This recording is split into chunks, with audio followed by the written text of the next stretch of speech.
ان دونوں سے بھی میں نے الگ الگ رائے لی، دونوں کی رائے ایک جیسی تھی۔ ان دونوں سے مجھے معلوم ہوا کہ آصفہ جھگڑالو تھی، اپنے خاوند کے خلاف کبھی رو کر کبھی غصے میں باتیں سناتی رہتی تھی، اس میں غصہ زیادہ تھا۔ یہ جتنی خوبصورت تھی اتنی ہی سڑیل تھی۔ ان عورتوں نے یہ بھی بتایا کہ مقتول خوش رہنے اور خوش رکھنے والا آدمی تھا۔ اپنی بیوی کے ساتھ جب اس کی لڑائی ہوتی تھی تو آواز بیوی کی ہی آتی تھی، ڈاکٹر کی آواز کبھی نہیں سنی تھی۔ میں نے دونوں عورتوں سے ایک سوال پوچھا تھا، کیا آصفہ نے کبھی ایسی بات کی تھی کہ وہ کسی اور کو چاہتی تھی اور اس کی شادی اس ڈاکٹر کے ساتھ کر دی گئی؟ ہاں، آصفہ نے کئی بار کہا تھا کہ ماں باپ مجھے اجازت دیتے تو میں ایسے آدمی کو ان کا داماد بناتی جس پر وہ فخر کرتے۔ آصفہ کسی آدمی کو چاہتی ضرور تھی، یہ معلوم نہیں کہ وہ کون ہے۔ آصفہ کے ماں باپ دلی میں ہی رہتے تھے، ان کا گھر بہت دور تھا۔ آصفہ نے ان کو اطلاع بھیج دی تھی۔ میں جب ان عورتوں سے پوچھ گچھ کر رہا تھا تو آصفہ کی ماں، اس کا باپ اور 2 بھائی آ گئے۔ میں نے انہیں کوٹھی کے کسی کمرے میں جانے کی اجازت نہ دی، وہ آصفہ کے ساتھ باہر لان میں رونے بیٹھ گئے۔ جب ان عورتوں کو میں نے فارغ کیا تو کانسٹیبل نوکرانی کو لے کر آ گیا اور ڈسپنسر اور کلینک کے نوکر کو لانے کے لیے چلا گیا۔ میں نے نوکرانی کو یہ کہہ کر الگ بٹھا دیا کہ کسی کے ساتھ بات نہ کرے۔ آصفہ کا باپ میرے پاس آ گیا۔ اس نے میرے ساتھ ایسے انداز اور لہجے میں بولنا شروع کیا جیسے وہ کسی ریاست کا نواب ہو۔ وہ مجھے حکم دے رہا تھا۔ یہ شخص ہندوستان کی ایک خاص کلاس سے تعلق رکھتا تھا۔ انگریزوں نے جب ہندوستان میں اپنی حکومت مستحکم کر لی، اس وقت ہندوستان میں بہت سی چھوٹی بڑی ریاستیں تھیں جن کے حکمران نواب تھے۔ انگریزوں نے چند ایک بڑی ریاستوں کو قائم رہنے دیا اور باقی نوابوں کے سالانہ وظیفے اور پینشن مقرر کر دی۔ انگریز بڑی چالاک قوم تھی۔ انہوں نے نوابوں سے کہا کہ وہ چند سالوں کی پینشن اکٹھی لے لیں تو یہ چند سال گزرنے کے بعد ان کی پینشن آدھی ہو جائے گی۔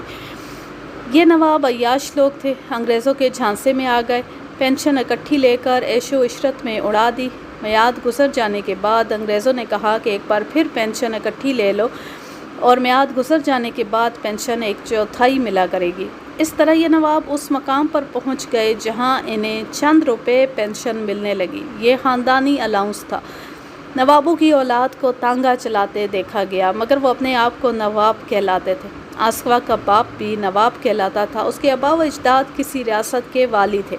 مجھے معلوم ہو گیا تھا کہ اس کے خاندان کی کچھ جائیداد محفوظ رہ گئی تھی۔ اب اس کے 2 بیٹوں نے کاروبار شروع کر دیا تھا۔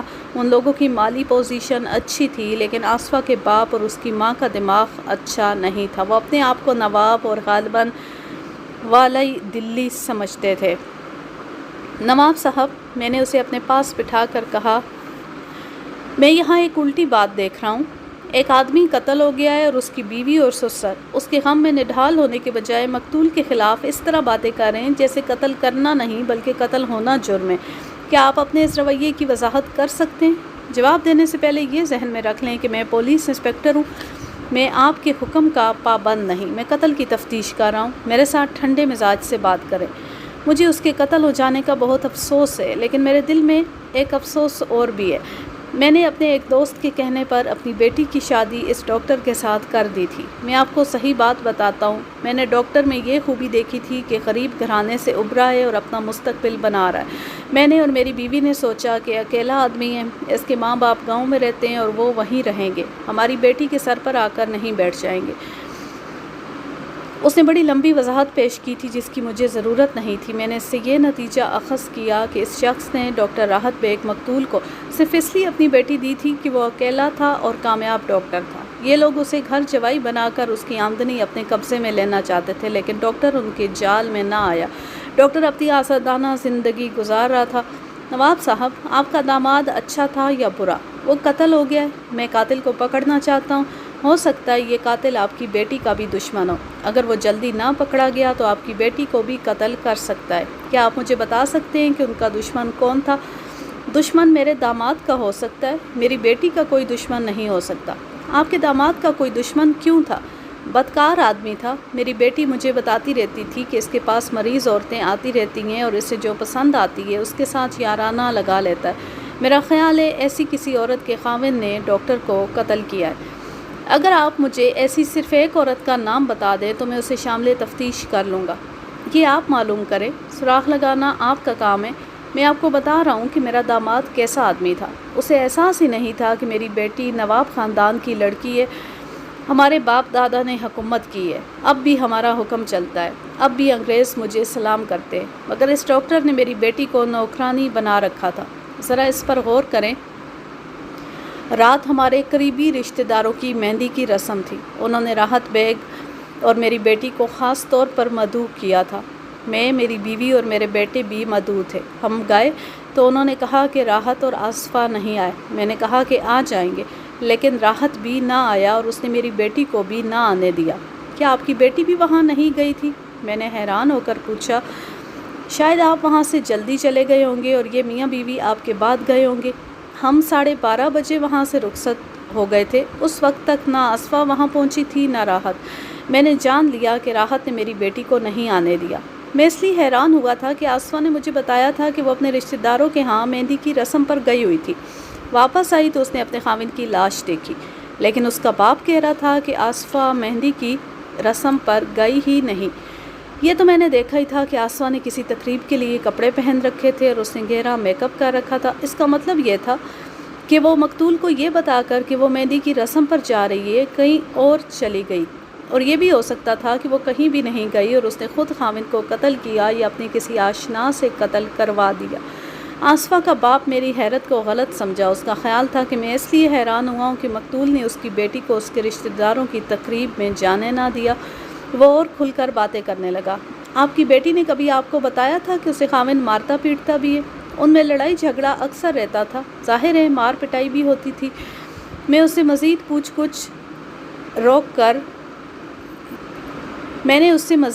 گچھ روک دی۔ میری کوشش یہ تھی کہ وہ اپنی بیٹی سے نہ ملے۔ میں نے اس کی بیٹی کو بلایا اور نواب سے کہا کہ وہ اٹھ جائے۔ میری بات غور سے سنو محترمہ، میں نے اسے اپنے پاس بٹھا کر کہا، اب آپ کے ساتھ جو باتیں ہوں گی وہ میرے اور آپ کے درمیان رہیں گی۔ اگر آپ مجھ پر اعتماد کر کے سچی بات بتائیں گی تو میں آپ کے سر پر ہاتھ رکھ کر وعدہ کرتا ہوں کہ آپ کا پورا خیال رکھوں گا۔ اگر آپ اس غلط فہمی میں بات گول کرنے کی کوشش کریں گی کہ مجھے کچھ بھی علم نہیں تو میرا ہاتھ آپ کی گردن پر ہوگا۔ اس نے اس طرح چونک کر میرے منہ کی طرف دیکھا جیسے اسے بجلی کا جھٹکا لگا ہو۔ آپ اونچی فیملی کی خاتون ہیں، مقتول کی خاندانی پوزیشن کچھ بھی نہیں۔ میں آپ کو بچانے کی کوشش کروں گا۔ آپ مجھے بچانے کی کوشش کریں گے؟ کیا کیا ہے میں نے؟ اس نے حیرت سے پوچھا۔ میں نے اسے یہ نہ بتایا کہ مجھے اس پر کیا شک ہے۔ بار بار کہا کہ وہ سیدھی بات پر آ جائے، لیکن وہ اپنی ہٹ پر قائم رہی۔ ایک بار اس نے بڑے غصے سے کہا، جب میں نے کچھ کیا ہی نہیں ہے تو میں کیا سچ بتا دوں آپ کو؟ میں نے اسے کہا کہ وہ کسی خوش فہمی یا غلط فہمی میں مبتلا نہ رہے، میں تفتیش کر رہا ہوں۔ اگر اس نے مجھ پر رعب جمانے کی کوشش کی تو میں اسے تھانے لے جا کر تفتیش کروں گا۔ اس سے اس کا غصہ ٹھنڈا ہو گیا۔ مجھے صرف ایک بات کا جواب دیں اور مجھ سے مطمئن ہو کر آزاد ہو جائیں۔ صرف یہ بتا دیں کہ رات کو آپ کہاں گئی تھی۔ اب اس کے چہرے پر گھبراہٹ نظر آنے لگی۔ اس نے اس طرح ادھر ادھر دیکھا جیسے بھاگنے کا راستہ دیکھ رہی ہو۔ میں نے آپ کو بتایا تھا کہ میں مہندی کی تقریب میں گئی تھی۔ اب آپ یہ بھی واضح کریں کہ آپ نے یہ جھوٹ کیوں بولا ہے۔ میں نے بہت کوشش کی ہے کہ آپ اصل بات پر آ جائیں، لیکن آپ کو اپنی عزت کا کوئی خیال ہی نہیں۔ آپ یہ چاہتی ہیں کہ میں آپ کے رشتہ داروں کو یہاں بلا کر آپ کے سامنے کہلواؤں کہ آپ وہاں نہیں گئی تھی۔ انسپکٹر صاحب، فرض کریں کہ میں وہاں نہیں گئی تھی، اس سے میرے خاوند کے قتل کا کیا تعلق ہو سکتا ہے؟ تعلق یہ ہو سکتا ہے کہ آپ گھر میں موجود تھیں اور آپ کا خاوند آپ کے سامنے قتل ہوا ہے، آپ کہیں بھی نہیں گئی تھیں۔ میں آپ کو ایک موقع اور دیتا ہوں، مجھے بتائیں کہ آپ نے جھوٹ کیوں بولا ہے۔ آپ نہیں بتائیں گی تو میں آپ کو تھانے لے جاؤں گا۔ وہ سوچ میں پڑ گئی، پھر اس نے سر جھکا لیا۔ مجھے ایسا جواب چاہیے جو مجھے مطمئن کر دے۔ آپ نے کہا تھا کہ آپ کو میری عزت کا بہت خیال ہے۔ میں آپ کو سچی بات بتا دیتی ہوں اور آپ سے درخواست کرتی ہوں کہ میرا پردہ نہ اٹھائیں۔ میرے والد صاحب کو پتہ نہیں چلنا چاہیے کہ میں رات کہاں تھی۔ میں نے اسے یقین دلایا کہ میں اس کا پردہ رکھوں گا۔ میں نے اپنے خاوند کو بتایا تھا کہ میں مہندی کی رسم پر جا رہی ہوں، لیکن میں اپنے ایک دوست کے ہاں چلی گئی تھی۔ کون ہے وہ؟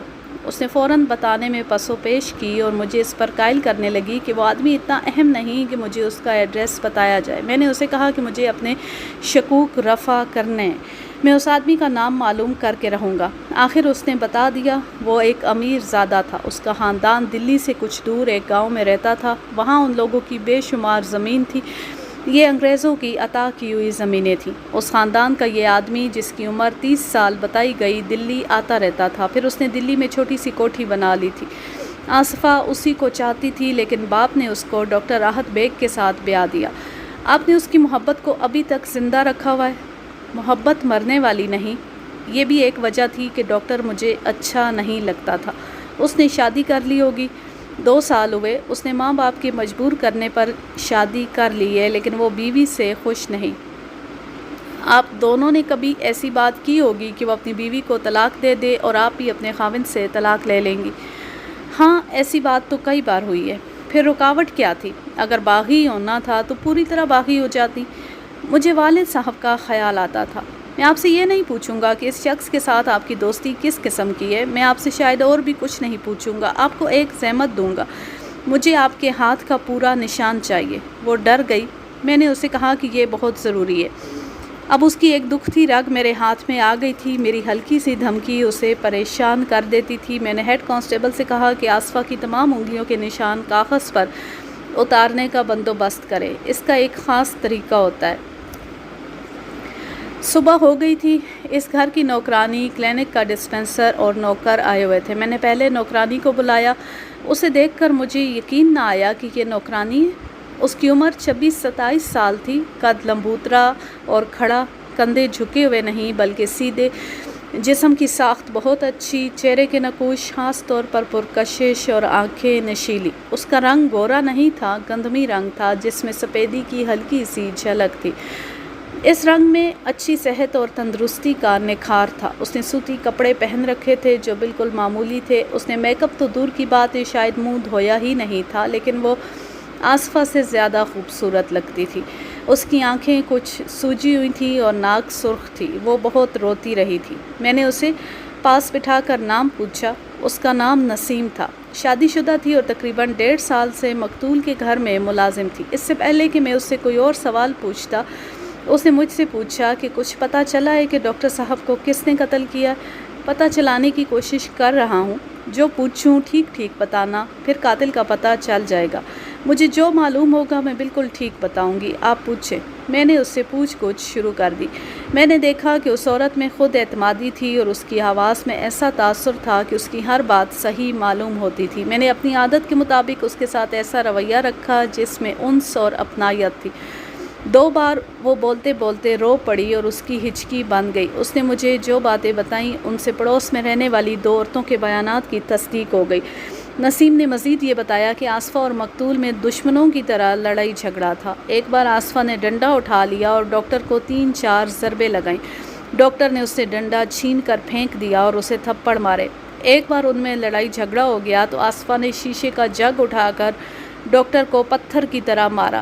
ڈاکٹر آگے سے ہٹ گیا اور جگ دیوار کے ساتھ لگ کر ٹوٹ گیا۔ آصفہ نے چائے دانی اٹھا لی۔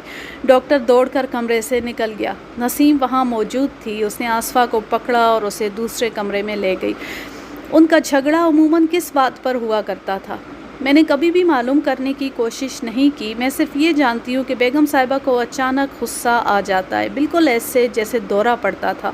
یہ عورت پاگل ہو جاتی ہے۔ اس کی یہ حالت آدھا گھنٹہ یا اس سے چند منٹ زیادہ رہتی ہے، پھر یک لخت ٹھنڈی پڑ جاتی ہے۔ غصے کی حالت میں برتن آگے آ جائے تو اسے توڑ دیتی ہے۔ ڈاکٹر صاحب کی ذرا سی بات اسے بری لگتی ہے اور اس حالت میں یہ لڑائی جھگڑے اور مار کٹائی کے سوا اور کچھ سوچ ہی نہیں سکتی۔ ٹھنڈی پڑ جانے کے بعد اس کی حالت کیا ہوتی ہے؟ اسے پچھتاوا سا ہوتا ہے کہ یہ غصے میں نہ جانے کیا کر بیٹھی اور کیا کہہ بیٹھی ہے؟ نہیں، یہ کوشش کرتی ہے کہ ثابت ہو جائے کہ اس کا غصہ بلا وجہ نہیں تھا اور اس میں ڈاکٹر صاحب کا قصور ہے۔ ڈاکٹر صاحب کو تو یہ ہر خرابی کا قصوروار سمجھتی تھی۔ میں نے یہ سوال کہ غصے کے دورے کے بعد اس کا رد عمل کیا ہوتا تھا ویسے ہی نہیں پوچھ لیا تھا۔ مجھے نفسیات کی تھوڑی سی سوجھ بوجھ تھی۔ اس کے علاوہ میں نے پہلے بھی ایسے 2-3 کیس دیکھے تھے۔ اچانک غصے کا دورہ پڑ جانا نفسیاتی معاملہ ہوتا ہے۔ اس سے زیادہ تر کیسوں میں یوں ہوتا ہے کہ غصہ ختم ہونے کے بعد وہ آدمی پچھتانے لگتا ہے۔ یہ ان کی ذہنی اذیت کا دوسرا مرحلہ ہوتا ہے۔ کوئی کوئی کیس ایسا ہوتا ہے جو دورہ ختم ہونے پر بھی اپنے غصے کو حق بجانب ثابت کرتا ہے، وہ پچھتانا نہیں چاہتا، اپنی خامی کو جو دراصل نفسیاتی مریض ہوتا ہے چھپانے کے لیے جھوٹ بولتا اور عجیب و غریب حرکتیں کرتا ہے۔ آصفہ اسی قسم کی مریضہ معلوم ہوتی تھی۔ دیکھو نسیم، تم ملزم نہیں ہو، میں تم سے رہنمائی لے رہا ہوں۔ اگر تمہارے دل میں میرا ذرا سا بھی ڈر ہے تو وہ دل سے نکال دو۔ مجھے یہ بتاؤ کہ تمہیں ڈاکٹر کے قتل ہو جانے کا افسوس ہے یا آصفہ کے بیوہ ہو جانے کا؟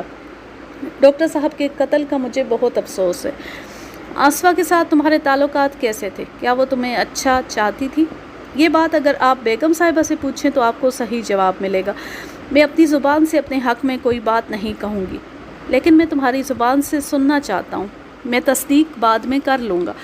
بیگم صاحبہ کے ساتھ میرے تعلقات بہت اچھے تھے، وہ مجھے اتنا پسند کرتی ہیں کہ دل کی باتیں میرے ساتھ کر لیتی ہیں۔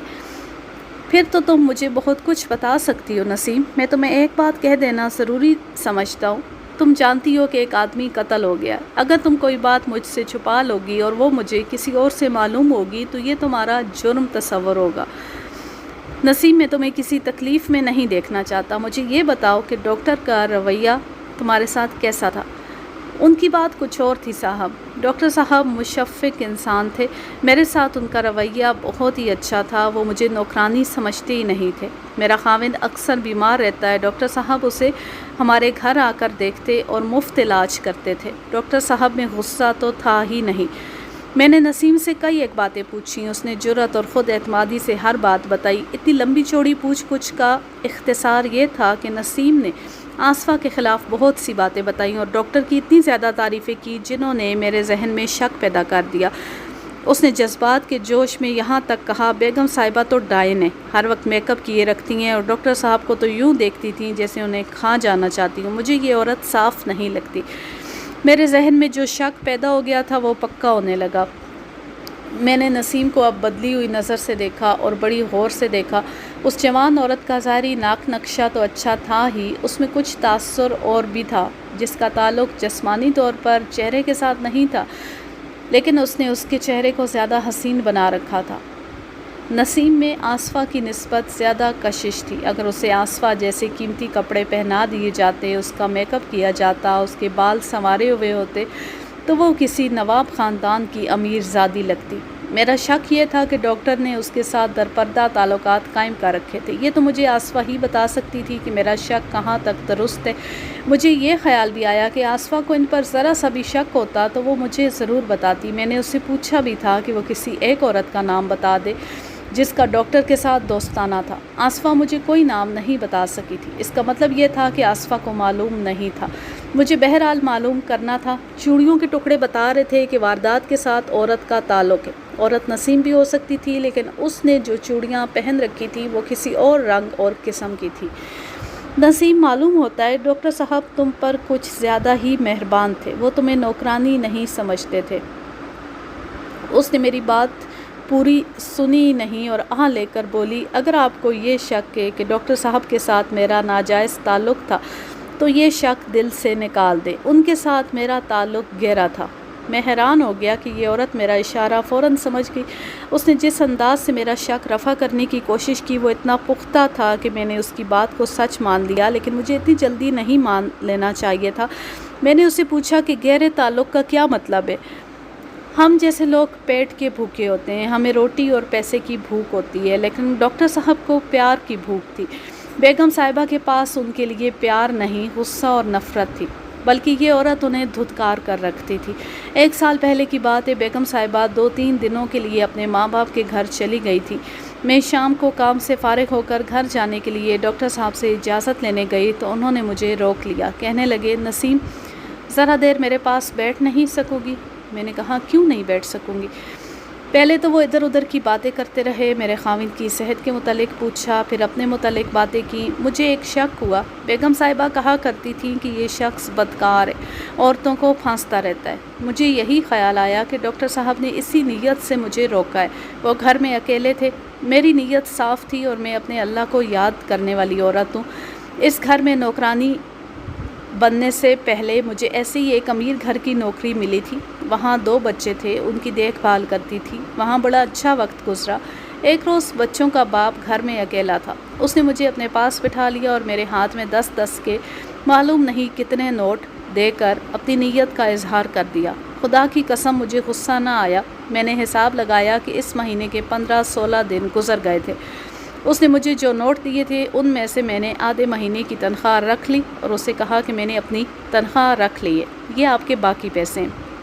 اسے نوٹ واپس کر کے میں چلی گئی، پھر دوبارہ وہاں نہ گئی۔ اب ڈاکٹر صاحب مجھے اپنے پاس بٹھا رہے تھے، میں انہیں آزمانے کے لیے بیٹھ گئی۔ انہوں نے بڑی لمبی بات کی کہ وہ پیار کی پیاس اور تنہائی محسوس کرتے ہیں۔ ان کی ماں بھی مر گئی اور ایک بہن تھی، وہ بھی مر گئی۔ میں نے ان کی آنکھوں میں آنسو دیکھے۔ مجھ پر ایسا اثر ہوا کہ میں صوفے پر ان کے ساتھ لگ کر بیٹھ گئی۔ تقریباً 1 گھنٹہ میں ان کے پاس بیٹھی، مگر انہوں نے بری نیت کا اشارہ تک نہ کیا۔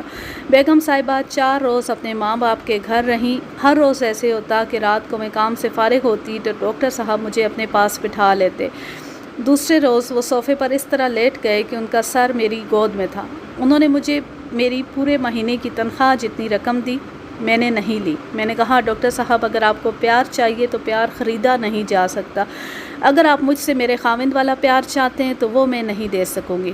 انہوں نے فوراً پیسے پرے پھینک دیے اور کہنے لگے کہ جب بھی تمہیں مجھ پر ایسا شک ہوا مجھے دھتکار دینا۔ صاحب اس 1 سال میں بے شمار موقع آئے کہ بیگم صاحبہ سیر سپاٹے کے لیے نکل گئیں اور ڈاکٹر صاحب نے مجھے اپنے پاس بٹھا لیا۔ اگر کوئی ہمیں بیٹھے ہوئے دیکھ لیتا تو قسم کھا کر کہتا کہ ان کے تعلقات ناجائز ہیں۔ اللہ گواہ کہ ہمارے تعلقات کیسے تھے۔ آپ کہہ سکتے ہیں کہ کسی کی بیوی کو کسی کے خاوند کے پاس نہیں بیٹھنا چاہیے، لیکن میں اسے جائز سمجھتی رہی۔ وہ کہا کرتے تھے کہ کوئی میری یہ کوٹھی لے لے، میں جھونپڑے میں رہوں گا، لیکن اس کے عوض مجھے سچا پیار دے دے۔ میں نے انہیں جی بھر کے پیار دیا۔ ڈاکٹر نے کبھی تو تمہیں کہا ہوگا کہ وہ تمہارے ساتھ شادی کرنا چاہتے ہیں؟ کبھی اشارہ بھی نہیں کیا تھا۔ وہ میرے ساتھ بچوں کی طرح کھیلا کرتے تھے، ہم بچوں کی طرح گتھم گتھا بھی ہو جایا کرتے تھے، لیکن ان کی نیت میں کبھی خرابی پیدا نہیں ہوئی تھی۔ اس دوران میرا خاوند 4-5 مرتبہ بیمار ہوا۔ میں نے ڈاکٹر صاحب کو بتایا تو وہ اس طرح گھبرا گئے جیسے ان کے سگے بھائی کو کچھ ہو گیا۔ وہ میرے گھر آ کر میرے خاوند کو دیکھا کرتے تھے۔ میں مان لیتا ہوں نسیم، تم نے جو کچھ کہا اسے سچ مان لیتا ہوں۔ مجھے اس سے کوئی غرض نہیں کہ ڈاکٹر کے ساتھ تمہارے تعلقات کیسے تھے۔ اگر تمہاری اور اس کی محبت پاک تھی تو یہ اچھی بات ہے، اگر محبت پاک نہیں تھی تو مجھے کوئی اعتراض نہیں، لیکن تم کچھ اور بھی جانتی ہو، تم میری مدد کر سکتی ہو۔ میں تمہیں صاف بات کہہ دیتا ہوں، مجھے تمہاری بیگم صاحبہ پر شک ہے۔ انہوں نے ڈاکٹر صاحب کو قتل کرایا ہے، آپ یہی کہنا چاہتے ہیں؟ بالکل یہی۔ اس نے نظریں جھکا لیں، پھر اس نے اپنے نیچے والے ہونٹ ایک طرف سے دانتوں میں دبا لیا۔ یہ اضطراب کی علامت تھی۔ میں اسے دیکھنے لگا، اس کی آنکھوں میں بے چینی صاف نظر آ رہی تھی۔ زیادہ نہ سوچو نسیم، مجھ سے کچھ نہ چھپاؤ۔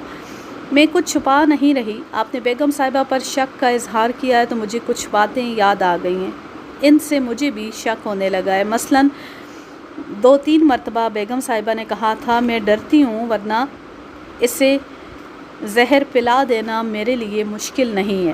ایک بار اس نے یہی بات کہہ کے یہ بھی کہا تھا کہ ایک نہ ایک دن یہ شخص میرے ہی ہاتھوں مرے گا۔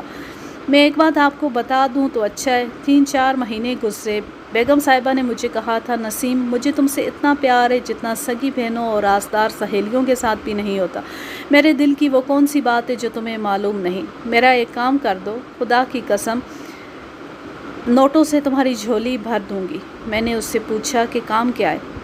آصفہ نے نسیم کو جو کام بتایا وہ میں آپ کو اپنے الفاظ میں سناتا ہوں۔ آصفہ نے اسے کہا کہ ایک رات وہ ڈاکٹر کو یہ بتا کر کہ وہ 3-4 گھنٹوں کے لیے اپنے ماں باپ کے گھر جا رہی ہے چلی جائے گی، پھر وہ پورے 1 گھنٹے بعد واپس آ جائے گی۔ نسیم نے اسے کہا کہ وہ اپنے گھر نہ جائے بلکہ ڈاکٹر کے پاس بیٹھ جائے اور اس کے ساتھ بے تکلفی سے باتیں کرے، جس سے ڈاکٹر کو یہ تاثر ملے کہ نسیم اسے اپنا آپ پیش کر رہی ہے۔ آصفہ نے اسے کہا کہ وہ پورے 1 گھنٹے بعد ڈاکٹر کی گود میں بیٹھ جائے اور بازو اس کی گردن میں ڈال دے، اس سے پہلے وہ شراب کی بوتل اور 2 گلاس تپائی پر رکھ لے۔ آصفہ نے اسے کہا کہ وہ اپنے باپ کو ساتھ لے آئے گی، ڈاکٹر کو یہ تسلی ہوگی کہ آصفہ 3-4 گھنٹوں بعد آئے گی۔ آصفہ کی یہ سازش تھی کہ وہ اپنے ماں باپ کے گھر جائے گی اور انہیں کہے گی کہ اس کا خاوند بدکار آدمی ہے اور اس نے نوکرانی کے ساتھ قابل اعتراض دوستی لگا رکھی ہے۔ آصفہ اپنے باپ کو بھڑکائے گی کہ وہ اس کے ساتھ ابھی چلے۔ آصفہ اپنے باپ کو یہ منظر دکھا کر مجبور کر دینا چاہتی تھی کہ وہ آصفہ کو ڈاکٹر سے طلاق دلوا دے۔ خدا کی قسم انسپکٹر صاحب، میرے رونگٹے کھڑے ہو گئے۔ میرے جی میں آئی کہ اس عورت کے منہ پر تھوک دوں، لیکن میں نوکرانی تھی۔ میں نے اتنا ہی کہا کہ بیگم صاحبہ میں یہ گناہ نہیں کر سکوں گی۔ بیگم صاحبہ نے مجھے بے شمار انعام کا لالچ دیا اور یہ بھی کہا کہ انہیں طلاق مل گئی تو ان کی شادی ایک خاندانی امیر زادے کے ساتھ ہوگی اور وہ مجھے اپنے ساتھ رکھیں گی۔ میں نے پھر بھی انکار کر دیا۔ بیگم صاحبہ نے مجھے 10 روپے کا نوٹ دے کر کہا کہ اب اتنا ہی کام کرو کہ اس کا کسی کے ساتھ ذکر نہ کرنا۔ میں نے 10 روپے نہ لیے اور انہیں کہا کہ میں آپ کا نمک کھا رہی ہوں، آپ کے راز کو اپنا راز سمجھو گی۔ نسیم نے مجھے چند اور باتیں بھی بتائیں، لیکن وہ بڑی چھوٹی چھوٹی اور غیر اہم سی باتیں تھیں۔ ان سے یہ تاثر ملتا تھا کہ آصفہ بہت زیادہ قیمت دے کر بھی مقتول سے طلاق لینا چاہتی تھی۔ یہ مجھے پتہ چل چکا تھا کہ آصفہ کا باپ بھی مقتول کو پسند نہیں کرتا تھا، لیکن وہ طلاق سے ڈرتا تھا۔ نسیم سے پوچھنے والی اور کوئی بات نہیں رہ گئی تھی۔ میں نے اسے سختی سے کہا کہ وہ کسی کو نہ بتائے کہ میری اور اس کی کیا باتیں ہوئی ہیں۔ نسیم مجھ پر گہرا تاثر چھوڑ کر چلی گئی۔ اسے ابھی کوٹھی کے احاطے کے اندر ہی رہنا تھا۔ میں نے ہیڈ کانسٹیبل کو بلا کر کہا کہ نسیم کے دونوں ہاتھوں کی انگلیوں کے نشان کاغذ پر اتارنے کا بندوبست کرے۔ صحیح تھا کہ میں اس عورت سے متاثر ہوا تھا، لیکن ضروری نہیں تھا کہ اپنے متعلق اور ڈاکٹر کے متعلق اس نے جو بیان مجھے دیا وہ بھی صحیح ہوتا۔ 2-3 ذرائع سے تصدیق کرائے بغیر کسی کے بیان کو سچا سمجھ لینا بہت بڑی غلطی ہوتی ہے۔ آج کے لیے بس اتنا ہی۔ اب میں لیتی ہوں آپ سے اجازت۔ جہاں رہیں خوش رہیں، شاد و آباد رہیں، ہنستے مسکراتے رہیں، اور اگر یہ کہانی یا میرا انداز پسند آئے تو اس چینل کو سبسکرائب ضرور کر لیں اور اس ویڈیو کو زیادہ سے زیادہ شیئر کیجیے۔ اللہ حافظ، اللہ نگہبان۔